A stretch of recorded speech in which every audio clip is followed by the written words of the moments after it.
Olá pessoal, eu sou o Lucas, aluno do Instituto Mauá de Tecnologia. Atualmente estou cursando o segundo ano de Engenharia de Produção e hoje, junto com o Diego e o Gabriel, vou apresentar sobre o nosso projeto semestral da matéria Física 2. O nosso tema é medida da massa de um ímã em queda.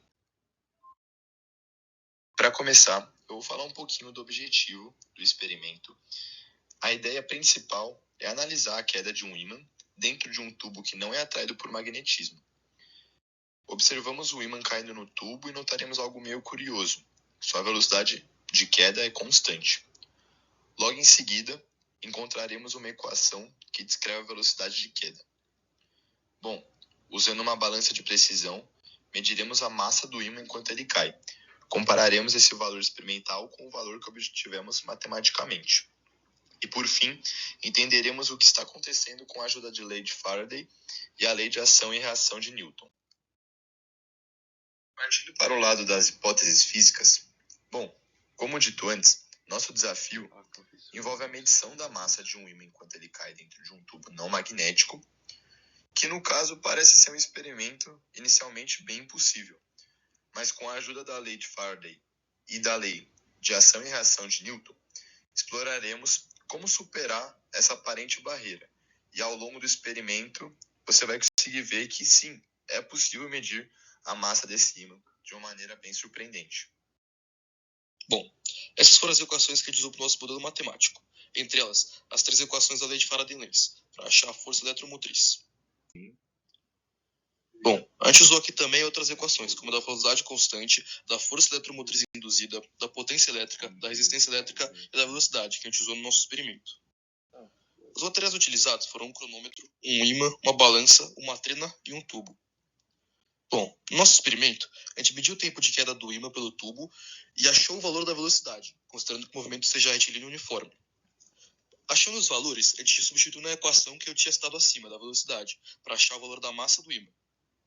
Depois, fixando o tubo sobre a balança, a gente conseguiu achar a massa do ímã medida durante a queda, e então comparou os dois valores, o experimental e o teórico. Bom, aqui a gente tem um vídeo do experimento, onde o ímã cai sobre o tubo.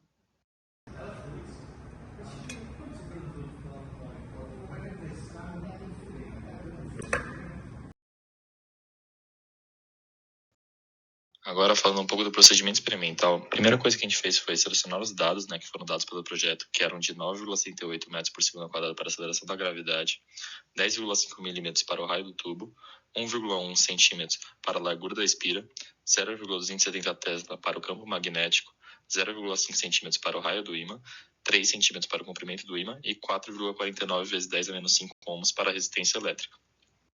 Com esses valores, a primeira coisa que a gente fez foi realizar o experimento, soltando 3 vezes o ímã dentro do tubo e calculando o tempo que ele demorava para chegar até o chão, até a balança no caso. O tempo em média, depois de 3 tentativas, foi de 4,72 segundos. Com esse tempo obtido, a gente conseguiu calcular a velocidade do ímã durante a queda, utilizando a forma de V igual a delta S sobre delta T, pegando o tamanho do tubo, que era de 70 centímetros, e dividindo pelo tempo de 4,72 segundos, foi o tempo que a gente achou. Sendo assim, a gente obteve uma velocidade de 0,148 metros por segundo.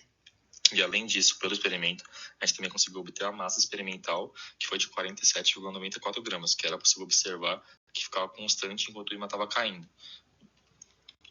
Agora, para a análise de resultados, a gente tinha que comparar a massa que a gente obteve experimentalmente e a massa teórica. Para calcular a massa teórica, a gente utilizou a fórmula da velocidade, que a gente mostrou no modelo acima, no modelo teórico acima, e com isso a gente substituiu pelos valores da tabela, as incógnitas, e utilizou também o V que a gente calculou acima experimentalmente, de 0,148. Substituindo todos esses valores, a gente obteve teoricamente que a massa teria que ser de 48,82 gramas. Sendo assim, comparando os valores teóricos e experimentais, o cálculo que a gente conseguiu obter sobre o erro foi de 1,84% apenas, que foi um cálculo bem satisfatório, mostrando como deu certo o experimento. Concluindo, por fim, ao comparar os valores teóricos e experimentais que obtivemos, fica claro que nosso experimento foi um sucesso. O erro se manteve abaixo de meros 2%, demonstrando sua precisão. Além disso, durante a observação do experimento, percebemos que o ímã exerce uma força magnética sobre o tubo. Essa força é gerada devido à variação do fluxo magnético que ocorre devido ao movimento de queda do ímã. Simultaneamente, o tubo exerce uma força magnética no ímã, seguindo a terceira lei de Newton, que descreve a ação e reação entre os corpos. A força magnética resistiva no ímã durante a queda possui o mesmo módulo que sua força-peso, graças à constante velocidade da queda. Isso significa que, mesmo que o ímã pareça flutuar durante sua queda, podemos medir sua massa com precisão usando a balança. Essas são as referências que nós utilizamos para analisar e concluir nosso experimento e fechar o nosso projeto semestral de Física 2. Foi isso, pessoal. Muito obrigado e tchau, tchau.